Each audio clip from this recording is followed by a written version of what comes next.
Là.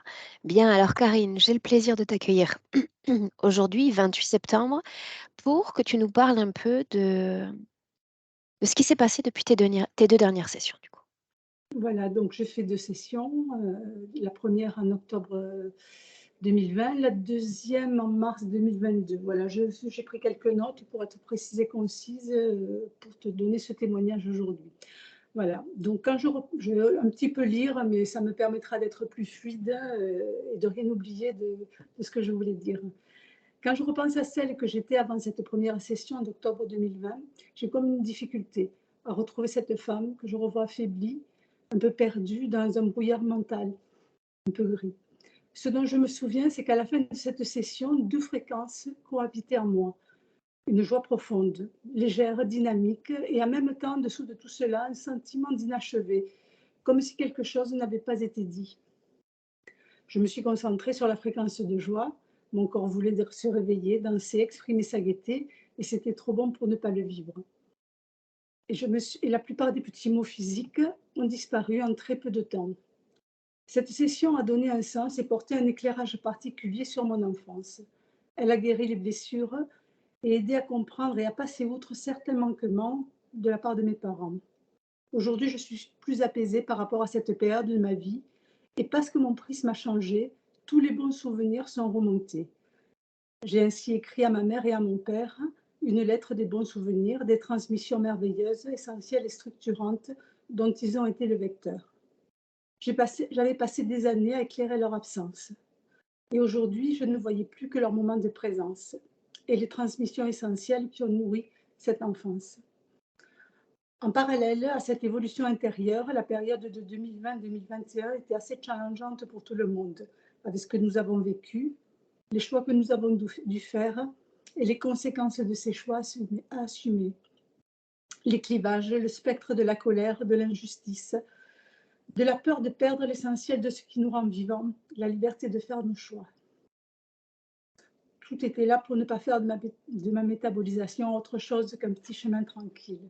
Et pourtant, je me sentais de plus en plus alignée, droite dans mes bottes. J'observais en moi les ajustements qui se mettaient en place et ainsi j'ai repris des projets en stand-by depuis plusieurs années et je les ai terminés.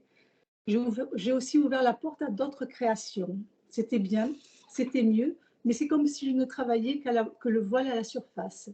Alors je me suis souvenue de ce que tu disais, Aurore, plonger en soi, encore et toujours, tout est là. La naissance est l'aboutissement de tout. Alors, lors de cette première plongée, je me suis retrouvée face à cet autre ressenti d'appréciation. Quelque chose restait à régler et ce quelque chose était hors de portée de ma part rationnelle. J'ai à nouveau sollicité tes services et en mars 2022, lors de cette deuxième session, j'ai eu rendez-vous avec d'autres éclairages, ceux de ma vie de femme et de mère. Le voyage était différent, mais tout aussi troublant que le premier. Tant de points révélés faisaient l'écho à ma vie et à ce que je suis profondément. Encore une fois, j'ai vu à quel point certains de mes choix n'avaient rien à voir avec le hasard et faisaient écho à d'autres moi dans d'autres espaces-temps. La métabolisation de cette deuxième session a été plus douce, plus progressive. Aujourd'hui, j'en sens encore les effets, comme quelque chose qui continue, comme une levée de voile à l'infini. J'ai aussi ressenti le besoin, la nécessité d'une déprogrammation profonde. Ainsi, je me suis mise en quête de déceler les multiples programmes sociétaux et éducationnels qui m'habitent et font corps avec ma structure mentale. Et je les ai soumis à la question, est-ce que c'est vrai? Et même, est-ce que c'est vraiment vrai? Ainsi, j'ai pu abandonner de nombreux conditionnements que je ne reconnaissais plus comme des bons compagnons de vie. C'était juste des programmes, aussi faux que limitants. Plus je me déleste et plus la paix et le calme sont présents en moi. Mon état émotionnel est stable. Je ne vis plus l'émotion comme quelque chose qui m'a servi.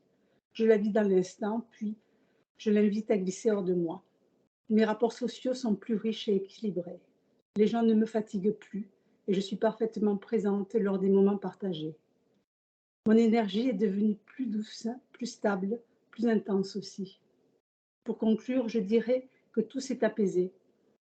Prendre une image que j'aime, je dirais que je suis comme une mer calme qui découvre sa vastitude et ses profondeurs, mais qui sait aussi se réjouir et s'amuser des vaguelettes en surface. J'ai le sentiment de n'avoir jamais été aussi proche de moi-même et de mon essence. Ainsi, mes voyages ne sont plus une fuite vers un territoire où je puisse me réinventer, puisque les étiquettes ont fondu. Je peux rester là, sur les terres de ma naissance, en les appréciant et surtout en m'y expansant pleinement. Je continue à passer sur le grill tous les rouages plus ou moins bien huilés du système.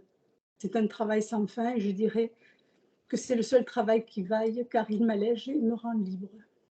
Libre de me définir et libre de définir mes créations. Notre rencontre, Aurore, le travail que tu as fait et que tu m'as permis de faire, a non seulement changé ma vie, mais aussi ouvert la voie à tous les possibles au-delà de cette vie. Et pour tout cela, je te remercie, sans oublier Milena et Marie, qui ont été de précieux vecteurs d'information. Si j'ai voulu faire ce témoignage, au-delà de la reconnaissance publique,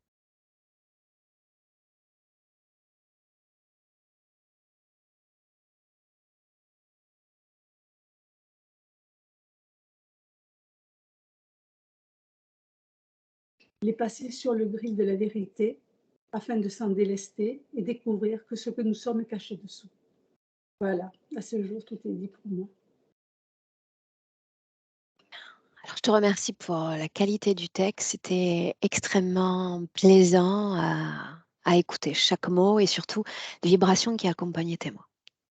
Mm. Je tenais à te le dire. Bien. Je l'ai bien chargé, ce texte. Il est C'est vrai, vraiment très profond. c'est vrai. Alors, on publie, est-ce qu'on publie Karine avec le floutage ou sans floutage du coup? Non, non, c'est en floutage. Ok, J'ai pas flouté les sessions, donc il n'y a pas de ok, raison. bien, Mm. merveilleux. Bien, alors j'arrête l'enregistrement, je vais le publier et le partager avec les gens, avec le public plus tard dans la journée, d'accord? D'accord. Je te Bien, remercie et bonne continuation. merci à toi, Karine. Merci pour ton temps et puis continue.